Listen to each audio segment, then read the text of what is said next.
Hi, Zizaran here with another video about Last Epoch, which is shaping up to have its 1.1 patch, which is going to be similar to Path of Exile's Leagues. They're calling it Cycles, so there'll be a bunch of new content and stuff like that. So in this video, I'm going to be going over the roadmap. I'm going to be going over 1.1 a little bit. I'll also throw in one of, me just reacting to the trailer. So enjoy the reaction, and then we'll talk about the patch, or you can just skip the reaction.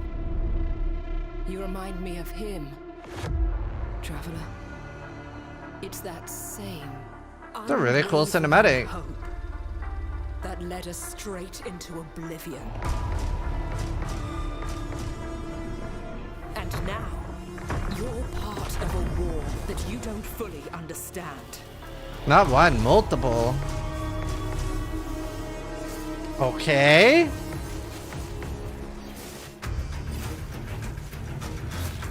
New availability. Every game now. I love it. Nemesis system. New faction?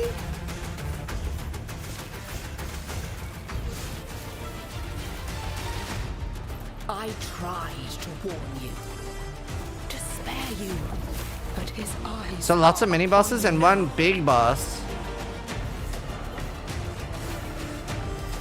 There is no time left.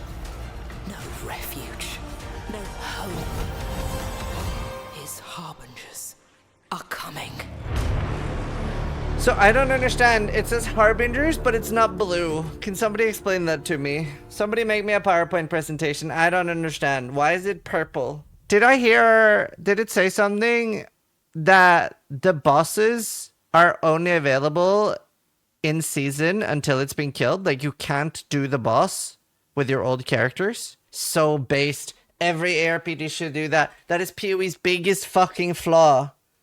Or 1 week max if nobody did it. Oh, that's so based. Are you looking to gear up for the wave of next-gen ARPGs? This year is going to be insanely demanding on your system, but not on your wallet.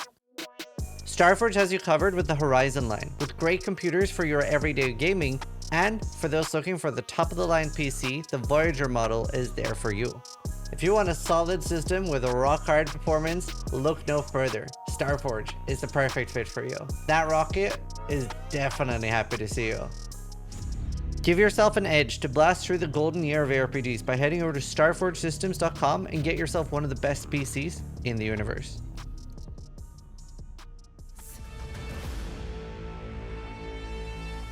This patch 1.1, it is aiming to fix some of the major pain points of Last Epoch, which is there isn't that much endgame to do, which is sort of actually a bit of a new thing in ARPGs and something that Path of Exile brought to the genre back in the day, like Diablo 2, etc. And Diablo 3, there wasn't that much of a solid endgame. ARPGs traditionally haven't had like a separate huge endgame, right? Last Epoch was suffering a little bit because the endgame systems there were, well, not that much to do, right? It's mostly, at least for me, the item chase that is incredibly fun, but you do run out of things to do because there's no pinnacle bosses. And if you don't know what a pinnacle boss is, pinnacle bosses would be like really big things, like Path of Exiles had things like Shaper, Cyrus, etc. And Last Epoch didn't have a ton of bosses and not a ton of pinnacle bosses. That is one of the big things that they're aiming to bring in 1.1.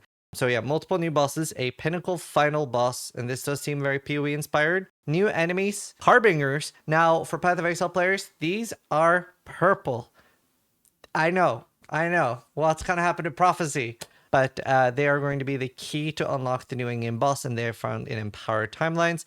And there is Nemesis Harbingers, which will appear in zones and bring you loot that you can upgrade and scales in difficulty and rewards. Another thing that's very big in 1.1, besides lots of more endgame and new bosses, a really cool thing is that they are adding a evade dodge roll mechanic, which I feel like Diablo was the first one that really started doing that. And now Path of Exile and Last Epoch are like, it's a really good idea. And I really like, and I think every ARPG should do this. Not that they should all copy everything from each other and be completely homogenized, but sometimes an ARPG just does something that's just like, that's so fucking smart. Why aren't we doing that? Right? And there are some things that just, yeah. And we've seen Diablo taking things from Last Epoch and stuff. And I really like that there are some things that just fucking make sense, right? And I think that's wonderful. The biggest thing I wish that every RPG would have would be a corruption mechanic. Valorb in Path of Exile is the best thing because there are so many things that you will find a lot of, right? So being able to like chance, maybe destroy it, maybe get something special on something that you keep getting a lot of is such a cool way to get like a little RNG element to like a final upgrade. And I love corruption. So I really hope every game ends up with that. Yeah, obviously it is important that they're all individual and have their own identity, but an evade dodge roll mechanic I think is really good. It is also an interesting way to balance speed in a game because you can maybe move more away from actual movement abilities like Path of Exile, right? Very insane speed because you have so many movement abilities, you can scale them, whereas a dodge roll you usually can't scale. So it'll be interesting how that turns out in Last Epoch. And it seems like that's going to have iframes and stuff like that as well. And that'll be really good for bosses, right? That lets you do very interesting things when you have things you can dodge out of the way. Now, it'll be cool to see if the final boss in Last Epoch is going to have, like, you know, markers for where you have to dodge. Not every game does that. Path of Exile, you know, you're getting hit by the Shaper Slam. First time you're seeing that bad boy, you have no idea where it's going to hit. There's no red marker. You just die.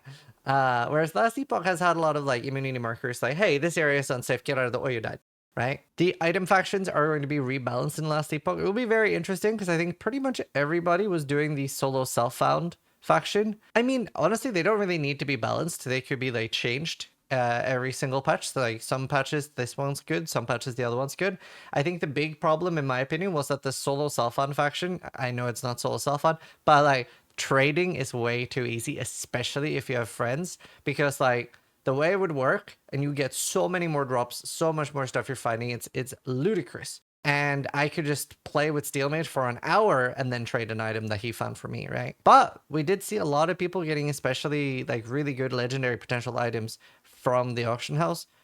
So maybe they are balanced and it just, I don't know. It's an interesting one. I didn't play the trading one, so maybe I'll try the trading one this time. There are also new endgame ranks for factions that don't require grinding, but we have no details on that yet. So it'll be interesting. Maybe that's like something to do with the boss. So, is this what Last Epoch needed? I have been, over the last few months, been asked a lot like, oh, is Last Epoch dead? And it's such a weird thing to me as a long-term ARPG player. And I know that there was a content creator making a video, what happened to Last Epoch? And I think these things are so crazy. It's a wonderful thing, in my opinion, that like this genre, for the most part, is like, play our game for a little while and then go enjoy something else, right?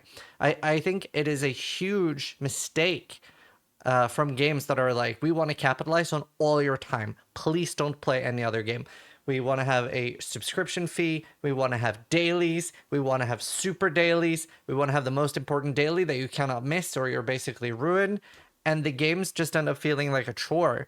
Like some of my friends are playing MMOs and stuff where they will be like, well, I have to do dailies first and then I can come play. And I'm like, oh, are they fun? And they're like, no, but I have to do them. And I'm like, the way RPGs work, if you're new to them, is that they're very cyclical in nature. They might have a 3 or a 5-month cycle, etc. 5-month is really rough as a Path of Exile content creator now, let me tell you. Please, let's go back to 3 months. But either way, like there will be like a lot of hype for the first month of the league. Some people will play for 2 or 3.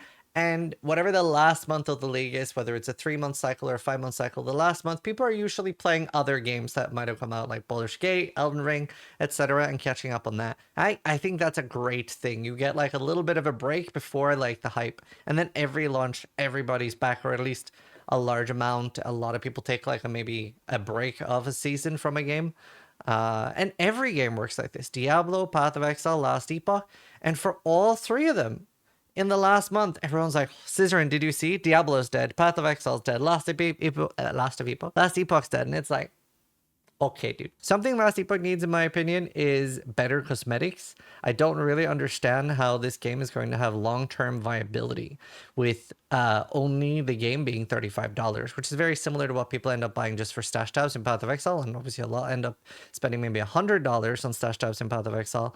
But Path of Exile and their finances are public. Obviously, most of their income is from cosmetics, whereas the Last Epoch cosmetics right now are quite ugly. And I think a lot of people want to support the game more and are like, wow, this is something really special here. It's such a nice middle ground between Path of Exile and Diablo 4, with Path of Exile being too convoluted and Diablo 4 being too shallow for a lot of people who have Last Epoch sitting smack in the middle. yeah. So I really hope they end up working in some cool things there that actually look good. And the graphics of the game have been improving a lot. I find that my default gear in the game looks better than the MTX, which is probably good, but also like I do care a lot about a game being viable long term when it is a live service game. I do want the developers being incentivized to keep giving me content, which is why I've always been buying PoE supporter packs. But yeah, that's my take on that. Do remember, if you want, you can buy Last Epoch through me from my Nexus store.